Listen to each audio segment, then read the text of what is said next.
देश का मिजाज ईस्ट। नमस्कार, लेट्स माइक देश का मिजाज और खबरें ईस्ट से। बिहार विधानसभा चुनाव नतीजे आने के तकरीबन 4 महीने बाद राजनीतिक दलों ने अपने खर्च का लेखा जोखा चुनाव आयोग को सौंप दिया है। भाजपा ने चुनाव में सबसे ज़्यादा पैसा खर्च किया है। कांग्रेस ने भाजपा की तुलना में भले ही कम खर्च किया हो, लेकिन अपनी जमा पूंजी का बड़ा हिस्सा लगा दिया। भाजपा ने सभी पार्टियों से ज़्यादा खर्च किया है। पार्टी ने 146 करोड़ 71 लाख रुपए खर्च किए हैं, तो कांग्रेस ने कुल 35 करोड़ 7 लाख रुपए खर्च किए हैं। बीजेपी ने जमा पूंजी का 2% खर्च किया, तो कांग्रेस ने अपनी कुल जमा पूंजी का 28% पैसा खर्च कर दिया। भाजपा का खर्च करना इस बार कामयाब रहा और राज्य में 89 विधायकों के साथ सबसे बड़ी पार्टी बनकर उभरी है। अन्य पार्टियों में से सीपीएम ने महज 27 लाख रुपए खर्च किए। बहुजन समाज पार्टी ने सिर्फ 9 करोड़ 1 लाख रुपए खर्च किए, जबकि आरजेडी और जेडीयू ने खर्च का लेखा जोखा अभी चुनाव आयोग को उपलब्ध नहीं कराया है।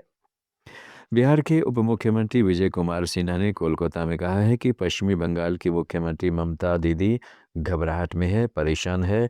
सत्ता जाने का भय उनको बेचैन कर रहा है। घबराहट में वे कुछ भी बोल सकती हैं, लेकिन सच यही है कि लोग उनसे मुक्ति चाहते हैं। बंगाल को बांग्लादेश नहीं बनने देंगे। मान करते हैं, घबराहट में ये कुछ भी बोल सकती हैं, लेकिन सच यही है। कल हमने यहाँ की जनता की भावनाओं को देखा है। लोग इनसे मुक्ति चाहता है। बंगाल को बांग्लादेश नहीं बनने देंगे। हर बंगाल के लोग ये मन के अंदर संकल्प ले चुके हैं। लेट्स माइक देश का मिजाज ईस्ट।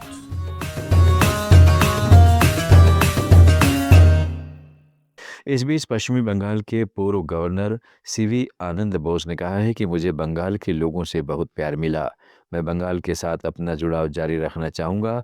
मैं निश्चित रूप से बंगाल आता रहूँगा और वोटिंग के दिन कोलकाता आऊँगा। I have received a lot of affection from the people of Bengal. I would like to continue my associations with Bengal emotionally, spiritually, mentally. पश्चिम बंगाल के नदिया जिले में सीमा पार कर भारत में घुसने की कोशिश कर रहे एक अफगान नागरिक को बीएसएफ के जवानों ने पकड़ लिया। उसके पास भारत में एंट्री करने से जुड़े कोई वैध दस्तावेज नहीं मिले, जिसके बाद उसे पुलिस के हवाले कर दिया गया। पकड़े गए व्यक्ति की पहचान अलजाही मुसाफर के रूप में हुई है, जो अफगानिस्तान के निमरोज प्रांत का रहने वाला बताया गया है। छत्तीसगढ़ में नक्सल विरोधी अभियान के अंतिम चरण में सुरक्षा बलों को बड़ी उपलब्धि मिली है। राज्य के विभिन्न जिलों में 108 नक्सलियों ने आत्मसमर्पण कर दिया। सरकार द्वारा इस पर कुल 3.95 करोड़ रुपए का इनाम घोषित था, जिसे देखते हुए यह हाल के वर्षों का सबसे बड़ा सामूहिक नक्सली सरेंडर माना जा रहा है। इसके साथ ही अब तक के सबसे बड़े माओवादी डंप की रिकवरी भी हुई है। छत्तीसगढ़ के उप मुख्यमंत्री विजय शर्मा ने रायपुर में बताया कि 108 नक्सली मुख्यधारा में लौटे हैं। उनसे 101 हथियार भी बरामद हुए हैं। हमें एक डंप भी बरामद हुआ है, जिसमें 3 करोड़ 60 लाख रुपए और 1 किलो सोना है।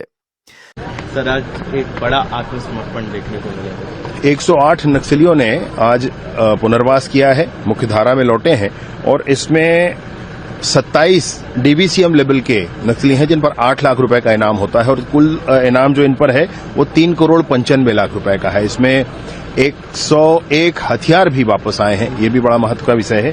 हथियारों में मुख्य रूप से 6 AK-47 है, 11 इंसास है।